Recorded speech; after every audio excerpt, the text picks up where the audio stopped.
Welcome back to another video. അപ്പോൾ ഇന്ന് നമുക്കൊരു അടിപൊളി മാങ്ങാച്ചാറിൻ്റെ റെസിപ്പി ആയാലോ. അപ്പോൾ എന്തായാലും നമുക്ക് എങ്ങനെയെന്ന് നോക്കാം. ആദ്യം ഞാനൊരു പാൻ അടുപ്പത്ത് വെച്ച് ചൂടായി വന്നപ്പോൾ അതിലേക്കിട്ട് ഞാൻ വെളിച്ചെണ്ണ ആട്ടോ ഒഴിച്ചു കൊടുത്തിട്ടുള്ളത്. ചിലർ എണ്ണ ഒക്കെ ഒഴിച്ചു കൊടുക്കും, പക്ഷേ എനിക്കെപ്പോഴും അച്ചാർ ആ വെളിച്ചെണ്ണയിൽ ഉണ്ടാക്കുമ്പോഴാണ് എനിക്കൊരു ഇഷ്ടം തോന്നുന്നത്. അപ്പം നമുക്ക് വെളിച്ചെണ്ണയിൽ കടുക്, ഉലുവ ഇനി ഒന്ന് പൊട്ടിച്ചെടുക്കാം കേട്ടോ. നിങ്ങൾക്ക് വേണമെങ്കിൽ നിങ്ങൾക്ക് എണ്ണയും വെളിച്ചെണ്ണയും കൂടി മിക്സ് ചെയ്ത് യൂസ് ആക്കാം, അല്ലെങ്കിൽ എണ്ണ മാത്രം യൂസ് ആക്കാം. എന്തായാലും നിങ്ങൾ മസ്റ്റ് ട്രൈ ആക്കേണ്ട ഒരു ഐറ്റമാണ്.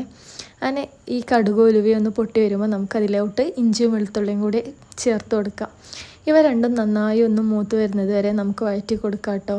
പിന്നെ നന്നായി മൂത്ത് വന്നതിന് ശേഷം നമുക്കിതിലോട്ട് കഴുകി വെച്ച കറിവേപ്പില കൂടി ഒന്ന് ചേർത്ത് കൊടുക്കാം. കറിവേപ്പിലയിൽ വെള്ളം വറ്റുന്നത് വരെ, അല്ലെങ്കിൽ അതിലത്തെ ജലാംശം പോകുന്നത് വരെ നമുക്കൊന്ന് മിക്സ് ചെയ്ത് കൊടുക്കാവേ. അപ്പോൾ വീഡിയോ കാണുന്ന ഒരുപാട് കൂട്ടുകാർ ലൈക്കും ഷെയറും സബ്സ്ക്രൈബും ചെയ്യാതെയാണ് കാണുന്നത്. അപ്പോൾ വീഡിയോ കാണുന്നവർ എന്തായാലും ലൈക്ക് ചെയ്യുക, ഷെയർ ചെയ്യുക, സബ്സ്ക്രൈബ് ചെയ്യുക, സപ്പോർട്ട് ചെയ്യുക. അപ്പോൾ നന്നായി മൂത്ത് വന്ന ഈ ഒരു മിക്സിലേക്ക് നമുക്ക് ഇനി പൊടികളിട്ട് കൊടുക്കാം കേട്ടോ. ഞാൻ എപ്പോഴും പൊടികളിട്ട് കൊടുക്കുന്നത് ഫ്ലെയിം ഓഫ് ചെയ്തിട്ടാണ്. അപ്പോഴാണ് നമുക്ക് ആ പൊടികളൊക്കെ കരിയാതെ ആ ഒരു കറക്റ്റ് പാകത്തിന് കിട്ടുകയെന്ന് എനിക്ക് തോന്നിയിട്ടുണ്ട്. ചിലർ ലോ ഫ്ലെയിമിലൊക്കെ ആക്കി കൊടുക്കാറുണ്ട്, പക്ഷേ എപ്പോഴും ഇതിപ്പോൾ അത്യാവശ്യം നല്ല ചൂടായി കിടക്കുന്ന സംഭവമല്ലേ. അപ്പോൾ ഇതിലോട്ട് ഞാൻ ഫ്ലെയിം ഓഫ് ചെയ്തിട്ട് മഞ്ഞൾപ്പൊടിയും ആവശ്യാനുസരണം മുളക് പൊടിയും, ഞാനിവിടെ നോർമൽ മുളക് പൊടിയാണ് ചേർത്ത് കൊടുക്കുന്നത്. കാശ്മീരി മുളക് പൊടിയാണെന്നുണ്ടെങ്കിൽ നിങ്ങൾക്ക് കുറച്ചധികം ചേർക്കാം. ഇത് അത്യാവശ്യം എരിവുള്ളൊരു മുളക് പൊടിയാണ്.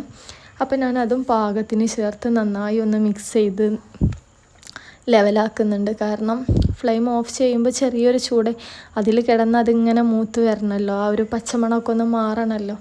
അങ്ങനെ നന്നായി മിക്സ് ചെയ്ത് ഇളക്കിയതിൻ്റെ ശേഷം ഞാൻ ഫ്ലെയിം ഓണാക്കിയിട്ട് അതിലേക്ക് വിനാഗിരി കൂടെ ചേർത്ത് കൊടുക്കുന്നുണ്ട് കേട്ടോ.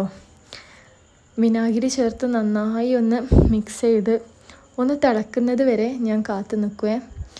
ഇങ്ങനെ വിനാഗിരി ചേർത്ത് നന്നായി മിക്സ് ചെയ്തതിൻ്റെ ശേഷം ഞാൻ ഇതിലോട്ട് ആവശ്യത്തിന് ഉപ്പും പിന്നെ അതുപോലെ തന്നെ കുറച്ചൊരു പഞ്ചസാരയും ചേർത്ത് കൊടുക്കുന്നുണ്ട്. ചിലർ ഈത്തപ്പഴം ഇട്ട് കൊടുക്കും, ശർക്കര ഇട്ട് കൊടുക്കും, പക്ഷേ എനിക്ക് കൂടുതലും ഇഷ്ടം പഞ്ചസാര ചേർത്ത് കൊടുക്കുന്നതാട്ടോ. അങ്ങനെ ഞാൻ കുറച്ച് പഞ്ചസാരയും ആവശ്യാനുസരണം ഉപ്പ് കൂടി ചേർത്ത് കൊടുക്കുന്നുണ്ട്. എന്നിട്ടൊന്ന് തിളക്കുന്നത് വരെ വെയിറ്റ് ചെയ്യണേ.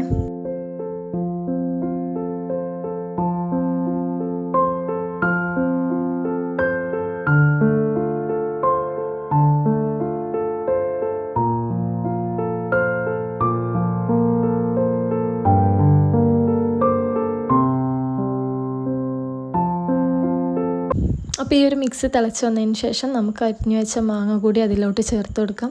എന്നിട്ട് നന്നായി ഒന്ന് മിക്സ് ചെയ്ത് കൊടുക്കാം കേട്ടോ. ഈ ഒരു മിക്സ് എല്ലായിടത്തും ഒരുപോലെ എത്തുന്ന രീതിക്ക് നമുക്കൊന്ന് മിക്സ് ചെയ്ത് കൊടുക്കാം. എന്നിട്ട് നമുക്കൊരു 5 മിനിറ്റ് ലോ ഫ്ലെയിമിൽ വെച്ച് നമുക്ക് ഓഫ് ചെയ്യാം കേട്ടോ.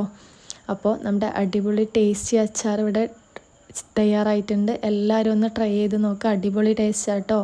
അപ്പോൾ ഇന്നത്തെ വീഡിയോ ഇത്രയേ ഉള്ളൂ. വീഡിയോ ഇഷ്ടപ്പെട്ടാൽ മസ്റ്റായിട്ട് ലൈക്ക് ചെയ്യുക, ഷെയർ ചെയ്യുക, സബ്സ്ക്രൈബ് ചെയ്യുക, സപ്പോർട്ട് ചെയ്യുക. അപ്പോൾ ബൈ.